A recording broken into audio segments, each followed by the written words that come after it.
Brought to you by KR Mangalam University. We provide you the platform to turn your dreams into reality. Give wings to your aspirations with KR Mangalam University. तो आदाब, नमस्कार, good evening, सत श्री अकाल। एक बार फिर आप तमाम लोगों का स्वागत है क्राइम तक की कहानी के इस एपिसोड में। उम्मीद है पूरी फैमिली अच्छी होगी, अपना और अपनों का ख्याल रख रही होगी। आज की कहानी सुनाऊं उससे पहले एक ज़रूरी आपको जानकारी दे दूं। संडे यानी परसों यानी 8 जून, आप लोग हमेशा देखते हैं संडे को रात 8 बजे माफिया क्वीन दीपिका शर्मा उसको लेकर आती हैं बहुत मेहनत से। तो आप लोगों की मोहब्बत और प्यार की वजह से अब इस संडे को जो माफिया क्वीन है वो अपना शतक मारने जा रहे हैं, यानी कि 100 एपिसोड पूरे हो रहे हैं। तो 100 एपिसोड एक तो पहले आप लोग सुनते हैं तो आप लोग बधाई के हकदार। दूसरा, दीपिका को भी बधाई, क्योंकि उसने बड़ी लगन और मेहनत और जतन के साथ लगी रही और हर संडे चाहे जैसे भी हालात हों वो माफिया क्वीन आप तक लेकर आती है। डॉन तो बहुत सारे हैं, लेकिन लेडी डॉन या माफिया क्वीन उनके शैडो तले ये सब दबी रहती हैं। लेकिन ऐसी माफिया क्वीन या लेडी डॉन जो अपने अपने वक्त में बहुत ही खूंखार रही, उनकी ये कहानियाँ हैं जो माफिया क्वीन के ज़रिए हर संडे रात 8 बजे आप क्राइम तक पर देखते हैं। तो इस संडे देखना मत भूलिएगा, माफिया क्वीन उसका 100वां एपिसोड। अब आते हैं आज की कहानी के ऊपर। क्या कोई तस्वीर उल्टी लटका देने से कोई गुमशुदा शख्स लौट आएगा? हमारे देश में बहुत सारी ऐसी चीज़ें होती हैं, बहुत सारे विश्वास, अंधविश्वास हैं। लेकिन इंदौर की सोनम रघुवंशी का जो परिवार है, आज शायद 15 दिन हो गए, उस परिवार की भी गलती नहीं है। 15 दिन, हर गुजरता दिन एक नया डर पैदा करता है। तो 23 मई को आखिरी बार सोनम का मोबाइल ऑन था, बातचीत हुई। आज 6 जून हो गया है। उसके बाद से सोनम और फिर खैर राजा उस वक्त दोनों गायब हुए। राजा की डेड बॉडी मिली 2 जून को, लेकिन सोनम का भी कोई सुराग नहीं मिला। 15 दिन बीत गए। घर वाले परेशान हैं, डर रहे हैं, अजीब अजीब ख्याल सामने आ रहे हैं। और ये किसी भी परिवार के साथ जिसकी बेटी इस तरह खोई हो तो वो डरेगा, सहमेगा, चौंकेगा। तब 15 दिन के बाद भी मायूसी है, कोई उम्मीद नज़र नहीं आई। मेघालय पुलिस, मेघालय सरकार से भी बहुत सारी शिकायतें हैं। और इसी बीच सोनम के फादर जो हैं देवी सिंह रघुवंशी, उनके एक पारिवारिक ज्योतिष हैं और उनका नाम है इनके पांडे। तो इनके पांडे जी ने एक सुझाव दिया। उन्होंने कहा कि आप अपने घर के बाहर सोनम की तस्वीर को उल्टी करके लगा दीजिए, इससे सोनम की सुरक्षित घर वापसी हो सकती है। ये जो तस्वीर अब आप देख रहे हैं ये आज की है, इंदौर की सोनम के घर की। और इस घर के बाहर दरवाजे के ऊपर ये जो तस्वीर उल्टी लटकाई गई है ये सोनम की है और उन्हीं ज्योतिष साहब के कहने पर लटकाई गई है। तो पुलिस प्रशासन से शायद मायूस, नाउम्मीद होकर घर वालों ने ज्योतिष के कहने पर यह तस्वीर तो लटका दी, पर सवाल ये है कि उल्टी तस्वीर लटकाने से क्या सोनम लौट कर आएगी? पर जैसा मैंने शुरू में कहा कि यही वो फेस, यही वो दौर होता है जब इंसान मुश्किल में होता है, गम में होता है, दर्द में होता है, तो कोई भी कोई रास्ता, उपाय बताता है, उस पर वो आंख बंद करके भरोसा कर लेता है। शायद सोनम का परिवार इस वक्त उसी हालात से दो चार है और इसीलिए जो ज्योतिष साहब ने कहा उन्होंने माना और उस तस्वीर को लगा दी। अब इन ज्योतिष साहब की कुछ बातें भी आपको बताता हूँ। आज इन्होंने बाकायदा कैमरे पर इंटरव्यू भी दिया है। तो मैं जो ज्योतिष जिन्होंने ये तस्वीर उल्टी करके लटकवाई है सोनम की कि सोनम लौट आएगी, उनकी आपको बातचीत का थोड़ा सा अंश भी सुनाऊंगा। लेकिन उससे पहले इनके बारे में आपको बता देता हूँ। इनके पांडे जी जो ज्योतिष हैं परिवार के, ये वही इनके पांडे हैं जिन्होंने जब रिश्ता तय हो रहा था सोनम और राजा रघुवंशी का, तब इन्होंने ही कुंडली देखी थी। इन दोनों के बारे में कहा जाता कि दोनों मांगलिक थे। जब 2 मांगलिक हो तो फिर शादी हो सकती है।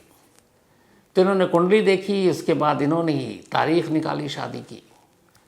और फिर पहले यह था 16 मई होनी थी शादी, लेकिन फिर 11 मई हुई। सब कुछ उन्होंने देखने के बाद जब 11 मई को शादी हुई तब इन्होंने 12 मई को लिख कर दिया था घर वालों को कि शादी के बाद सोनम की विदाई मायके से ससुराल 31 मई से पहले मत करना, और 31 मई को भी दोपहर और शाम के दरमियान, उससे पहले मत करना। 31 मई उससे पहले मत करना। ये वही पंडित जी थे, यानी ज्योतिष साहब। लेकिन इत्तेफाक से 11 मई को शादी हुई और 3 दिन के बाद ही सोनम विदा होकर ससुराल पहुंच गई। तो जो इन्होंने कहा वो घर वालों ने माना नहीं। अब उनके पिता जो हैं देवी सिंह के दिल में ये बात बैठ गई है कि ज्योतिष साहब ने तो ये कहा था 31 मई से पहले विदाई नहीं होनी चाहिए, तो ये कहीं अपशगुन तो नहीं हो गया। दूसरा, उन्होंने ये भी कहा था कि 5 जून तक तुम लोग कहीं बाहर मत जाना हनीमून पर। ये सब मैं ज्योतिष जी की तरफ से बता रहा हूँ कि 5 जून तक मत जाना, 5 जून तक उसके बाद तुम जाना। अब जो सोनम के पिता हैं देवी सिंह, उनका कहना है कि इन लोगों ने अपने आप प्लान बना लिया था हनीमून का, और उन्हें जब जाने से पहले, चूँकि सोनम तब तक ससुराल पहुंच गई थी और सोनम के मायके में उसके पिता देवी सिंह रघुवंशी को ये बात पता नहीं थी। उनको पता 1-2 दिन पहले चला जब ये दोनों निकलने वाले थे। तब भी उनके मन में ख्याल आया था कि पंडित जी ने कहा है 5 जून से कहीं पहले मत जाना, 31 से पहले विदाई मत करना। अब 31 से पहले कर चुका, 5 जून से पहले ये लोग 20 मई को ही जा रहे हैं। तब भी उनके मन में ख्याल था, अब जब ये हादसा हो गया 23 मई के बाद गायब हो गए, तो अब वो सारी चीज़ें उनके दिमाग में घूम रही कि शायद हमने पंडित जी के कहने पर अमल नहीं किया। जब कुछ ऐसा बुरा हो जाता है तो आदमी वो सब सोचता है। तो खैर, तो उन्होंने ये तारीखें दी थी। अब जब 23 मई को संपर्क टूट गया तो फिर इन ज्योतिष साहब से संपर्क किया गया कि आप ही बताएं कि वो लोग कहाँ हैं और सुरक्षित हैं, सेफ हैं, क्या हैं। तो इन ज्योतिष साहब ने एक और चीज़ बताई। उन्होंने कहा कि इन दोनों की गुमशुदगी में एक महिला का हाथ है। अब वो कौन महिला है, वहीं है, यहाँ से गई, इसके बारे में कुछ नहीं कहा, लेकिन उन्होंने कहा एक महिला का हाथ है। अब ये जो ज्योतिष हैं इनके पांडे साहब, इनसे हमारे रिपोर्टर ने बात की थोड़ा सा उसका अंश पहले, कि उन्होंने क्या कुछ बताया इनकी गुमशुदगी पर, कि कहाँ हैं, किस दिशा में हैं, कहाँ पे होंगे, और इनकी गुमशुदगी के पीछे की वजह क्या है, वो महिला कौन है। पहले इनकी आप ज्योतिष साहब की बात सुन लीजिए। सभी माहौल को देखते हुए अब यही हो रहा है कि इंतज़ार की घड़ियां ख़त्म हो रही हैं, सब्र नहीं रह गया है किसी के मन में। सभी लोग विक्षिप्त हो गए हैं। जो कॉलोनी की बच्ची रही है अपने, देवी सिंह की बच्ची तो थी ही, लेकिन सबकी बच्ची और किसी की भी बच्ची हो, उसका सही निराकरण होना चाहिए। और आपने हनुमान ज्योतिष के आधार पर, हनुमान ज्योतिष के आधार पर यही निकला था कि वह प्राणी पूर्व दिशा की ओर गया है, विलंब से आएगा, किसी महिला का हाथ है उसमें, ऐसा उसमें वर्णन मिला था। उसी दिन हमने देखा था 23 तारीख के दिन। अच्छा। मेरे घर में ऐसा चर्चा हुआ कि उसके साथ ऐसा हो गया, बच्चे नहीं मिल रहे हैं, थोड़ा देखिए क्या है। हमने देखा था उस दिन। सोनम अभी किस दिशा में होगी? अभी किस दिशा में होगी अभी उसको देखा तो क्या आपने कुछ? अभी तो प्रेजेंट टाइम में तो नहीं विचार किया है। उस समय देखा था कि उस समय देखा था, उस दिन की बात है, पूर्व दिशा में गया है। हाँ। और किसी महिला का हाथ है उसमें, और विलंब से कार्य सिद्धि योग बन रहा है, वह देर से आएगा, ऐसा मिला था। अच्छा, क्या कुछ ऐसा भी था कि मंगल या इनका राजा किसी का ऐसा भी था क्या कुछ आपने? नहीं, इतना उस पर जब विशेष रूप से बैठ करके देखा जाए, उनकी कुंडली पत्रिका फिर से सामने रखो, डेट ऑफ बर्थ सामने रखो, जन्म समय सामने रखो, प्रेजेंट टाइम क्या व्यक्त कर रहा है, किस ग्रह की कुदृष्टि है, जब उस पर सर्च किया जाए तो निकलेगा रिजल्ट ना। अभी तो इस पॉइंट पे गहराई से तो डूबे नहीं हम, क्योंकि जो हो रहा वही देख रहे हैं हम भी बाहर बाहर। अभी उस दिन देखा महिला था, का एक हाथ है, ये मान उसमें किसी महिला का हाथ था, ऐसा वर्णन आया। हाँ बिल्कुल, है ना। और पूर्व दिशा की ओर 3 दिन 3 घड़ी 3 घंटा, इतना तो निकल ही गया। अब तो आज 12-15 दिन हो गए, तो विलंब की कार्य सिद्धि योग पूर्व दिशा की ओर गया, ये भी स्पष्ट हो गया। यहाँ से आसाम कामाख्या जो भी है पूर्व दिशा में ही है। अब किसी महिला का हाथ था, ये भी है उसमें। अब महिला कौन हो सकती है, कहाँ से हो सकती है, यहाँ से है कि वहाँ से महिला का स्पर्श हुआ, संपर्क हुआ, ये सब पॉइंट है उसमें। तो ये आपने बातचीत सुनी। अब दूसरी बात जो मैंने कल कहानी में बताई थी, इन ज्योतिष साहब के अलावा सोनम के पिता देवी सिंह रघुवंशी ने भी मीडिया से बात की, और उन्होंने बाकायदा ये कहा कि एक तरफ सरकार बार बार ये कहती है कि यहाँ आप जाइए, ये जगह अच्छी है टूरिज़्म के लिए, लेकिन वहाँ हिफाजत और सुरक्षा की कोई गारंटी नहीं होती। और उन्होंने इस बात पर भी शक जताया है कि उनकी बेटी जो सोनम है, उनका ये कहना बार बार, और वो जेन्युइन है, कि उनका बच्चा तो अब रहा नहीं, उसकी लाश मिल गई यानी कि राजा रघुवंशी की, लेकिन उनकी कम से कम बच्ची सही सलामत घर लौटा है। और ये सब हम लोग समझ सकते हैं, दत्त को ऊपर वाले से यही दुआ है कि सोनम कहीं भी हो, सेफ हो, सुरक्षित हो, घर लौटा है।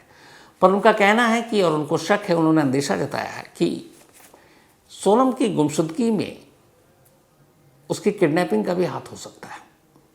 और उन्होंने बाकायदा इशारा किया है बांग्लादेश की जो बॉर्डर लगता है, इंटरनेशनल बॉर्डर, जहाँ पर चेरापूंजी से ये लोग थे, 20-22 किलोमीटर की दूरी पर। तो उन्होंने कहा कि वहाँ पे ये बहुत मुमकिन है कि हो सकता है, और उनकी बेटी सोनम शायद उन लोगों के कब्ज़े में। उन्होंने prime minister, home minister, Meghalaya की गवर्नमेंट से भी अपील की है।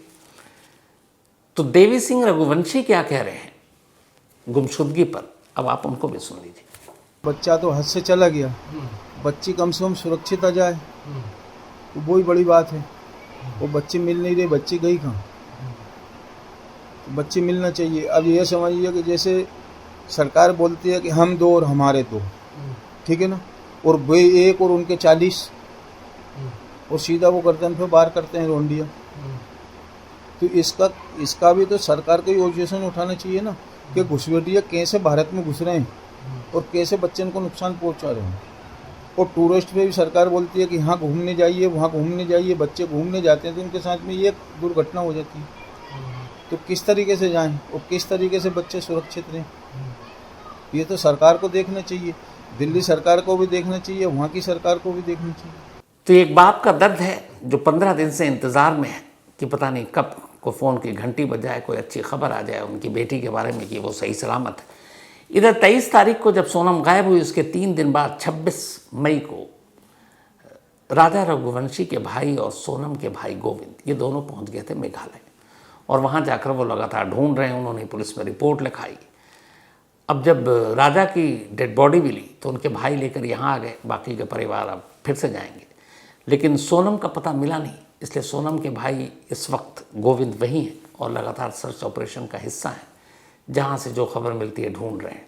उन्होंने कहा कि मेघालय पुलिस सोनम को नहीं ढूंढ रही, बल्कि वो उसकी लाश को ढूंढ रही है, जबकि सोनम को ढूंढना चाहिए। उनका कहना है कि सोनम जिंदा है, लेकिन मेघालय पुलिस जिस तरीके से सर्च ऑपरेशन चला रही है, ऐसा लगता है कि वो मर चुकी है, जबकि ये गलत है। दूसरी जो बात उन्होंने कही, जिसका कल जिक्र किया था मैंने आपको, वही बांग्लादेशी बॉर्डर क्रॉसिंग, और जो फादर ने भी बताया कि जो गोविंद है सोनम के भाई, उनका कहना है कि सोनम जो है वो शायद किडनैपर के चंगुल में है और ज़िंदा है। तो मेघालय पुलिस को एक तो उसको लाश की तरह नहीं, एक ज़िंदा सोनम की तरह ढूंढना चाहिए, और दूसरा उनकी इन्वेस्टिगेशन की लाइन होनी चाहिए कि वो किडनैपर के चंगुल में हो, और उसी हिसाब से वो जांच करनी चाहिए। तो जो ज्योतिष हैं, उसके बाद सोनम के पिता, अब सोनम के भाई गोविंद की भी इस बात को आप सुन लीजिए। घर वाले तो सभी परेशान हैं और काफ़ी समय से परेशान हैं। अभी तो घर वाले संभल नहीं पा रहे हैं। घर पे पूरा, जब से राजा का डेड बॉडी गया है, जब से पूरा घर बिल्कुल मतलब परेशान हो गया है और पूरा घर में रोना धोना चल रहा है। तो यहाँ की जो सरकार है उससे निवेदन है कि मुझे ना सीबीआई जांच या फिर जल्द से जल्द सोनम को ढूंढने की कोशिश करी जाए। और कंटिन्यू ये क्या है ना, डेड बॉडी ढूंढ रहे हैं सोनम का भी, तो सोनम ऐसा क्यों समझ रहे हैं कि डेड बॉडी ही मिलेगा उसका? सोनम को ज़िंदा ढूंढने की कोशिश करें, क्योंकि काफ़ी समय हो गया है। डेड बॉडी अगर होता तो आज 15 दिन हो गया है, स्मेल वगैरह भी आता, कुछ भी। आपकी एनडीआरएफ टीम काम कर रहा है, एसडीआरएफ टीम काम कर रहा है, आपका पुलिस काम कर रहा है, प्रशासन काम कर रहा है, मगर आज 15 दिन में भी सोनम का रिजल्ट नहीं आ पाया। तो मेरी रिक्वेस्ट तो ये रहेगी यहाँ की सरकार से, सीएम साहब से, कि यहाँ पे जल्द से जल्द कार्रवाई करी जाए और ऐसी कार्रवाई करी जाए जिसमें सोनम को ज़िंदा ढूंढ पाए हम। और यहाँ पे मुझे जो लग रहा है, जो आपके द्वारा ये पूरा केस आपके जो एरिया में हुआ है, उस हिसाब से मुझे जो लग रहा है ये किडनैपिंग केस है, अपहरण करा गया है और इस पर कोई कार्रवाई नहीं हो रही है अपहरण पे। तो मेरी रिक्वेस्ट यही रहेगी कि अपहरण को देखते हुए ये कार्रवाई करें आप। तो ये गोविंद थे सोनम के भाई। हालांकि एक ये भी है कि जब से गोविंद वहाँ गए हुए हैं, वहाँ के कुछ लोकल शिकायत थी कि लोकल लोग जब भी अपनी बहन को ढूंढ रहे हैं तो कुछ लोगों ने धमकाया भी, कुछ लोगों ने डराया धमकाया भी। और इस धमकी और डराने धमकाने की बात उन्होंने अपने इंदौर में रिश्तेदारों को बताई, पिता को बताई। उसके बाद इंदौर से कुछ रिश्तेदार मेघालय गए हैं ताकि वो गोविंद के साथ रहकर इस सर्च ऑपरेशन को चला सकें। इस बीच मेघालय के सीएम यानी चीफ मिनिस्टर ने भी मेघालय पुलिस से कहा कि वो सर्च ऑपरेशन में कोई लापरवाही या कोताही न बरतें और ढूंढने की कोशिश करें सोनम को, चाहे जैसे भी हालात हो। मेघालय पुलिस का सर्च ऑपरेशन जारी है। मेघालय पुलिस ने ये कहा है, वहाँ के एसपी ने, कि चाहे हालात कैसे भी दुश्वार हो, मौसम ख़राब हो, लगातार बारिश हो रही है, लेकिन जब तक सोनम का सुराग नहीं मिल जाता सर्च ऑपरेशन जारी रहेगा। और ख़ास तौर पर चेरापूंजी के उसी इलाके में जहाँ 2 जून को राजा रघुवंशी की लाश मिली थी, वहीं से ढूंढा जा रहा है। कई लोगों से पूछताछ हो चुकी है। राजा रघुवंशी की मौत की जांच चल रही है, लेकिन अभी तक ऑफिशियली मेघालय पुलिस ने न किसी को अरेस्ट किया है, न हिरासत में लिया, क्योंकि कोई क्लू नहीं है। अभी तो मेघालय पुलिस को यही पता नहीं है कि ये मामला है क्या। जो पोस्टमार्टम रिपोर्ट है उसने भी बड़े सारे अजीब से उलझन पैदा कर दिए हैं। वो ये है कि मेघालय पुलिस ये कह रही है कि जी हमने मर्डर का केस इसलिए दर्ज किया है क्योंकि फैमिली वालों ने कहा था, तो हमने मर्डर कर लिया, अब हम जांच कर रहे हैं। लेकिन ये मर्डर का केस है कि नहीं है, ये एक बार पूरी तरह से पोस्टमार्टम रिपोर्ट्स क्लियर हो जाएगी तब हम बता पाएंगे। यानी अभी ये भी है कि उन्होंने मर्डर का केस तो दर्ज कर लिया, ऐसा होता है जनरली, लेकिन अभी वो पूरी तरह से कंफर्म नहीं है कि राजा रघुवंशी का कत्ल ही हुआ है।